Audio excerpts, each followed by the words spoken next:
The bigger piece is, what is your body doing with these hormones? So we can find out if your sex hormone binding globulin is holding all these hormones and they're not even available to send their signals. But we also need to know, once the signal has been sent, what is your body doing with that hormone? It should normally be getting deactivated, aka metabolized in the liver, and sent to the urine and stool for excretion and removal. But that doesn't always happen. And there are amazing functional medicine tests in the urine and saliva that can show us how your hormones are being metabolized and handled through your body, and are they being appropriately deactivated and removed. So there's so much testing that we can do in the functional medicine space that will give you so many more answers to what's going on. So I do want to share with you an example of a Dutch test, which stands for dried urine testing for comprehensive hormones. So you get a kit, you pee on these pieces of paper, they dry, you send them in, and then they test not only the levels of your hormones, but what your body's doing with them. So first, I want you to understand that all of our sex hormones and our stress hormones come from a cholesterol backbone. So we need healthy cholesterol fats to even make our hormones. That's key number one. You need enough healthy fats in your diet.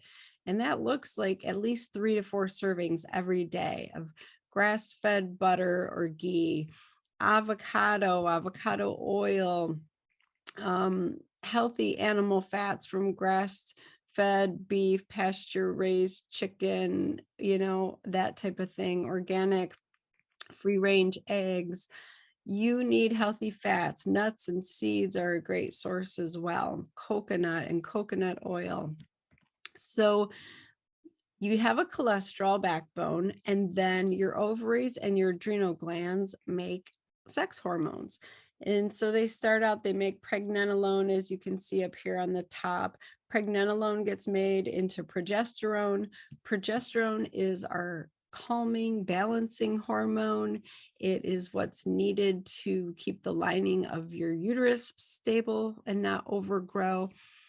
It keeps estrogen in check. Estrogen is a growth hormone. It makes things grow. It makes your uterus grow. It makes your boobs grow. It makes your hips grow. And progesterone keeps all that from overgrowing.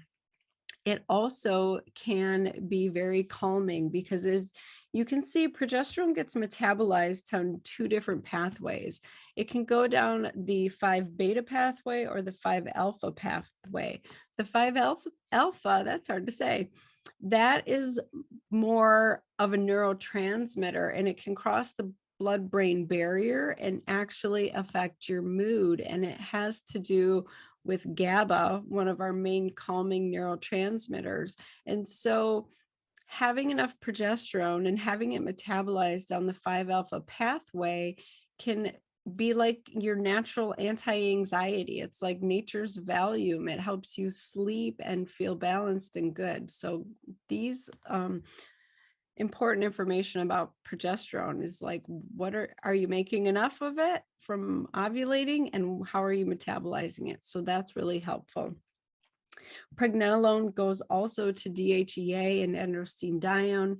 Those can be turned into testosterone, and testosterone can go down a 5-beta or 5-alpha pathway as well.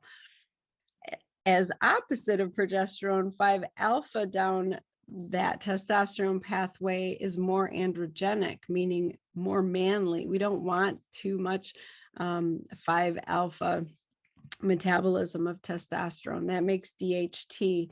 And this looks like hair loss on your head, acne, abnormal chin hair growth, belly hair growth, all of that too much testosterone type symptoms. So you don't want your testosterone to be metabolized down this 5-alpha the way this sample test is showing. And I should explain, on this sample test, The green in the middle is, where things are optimal.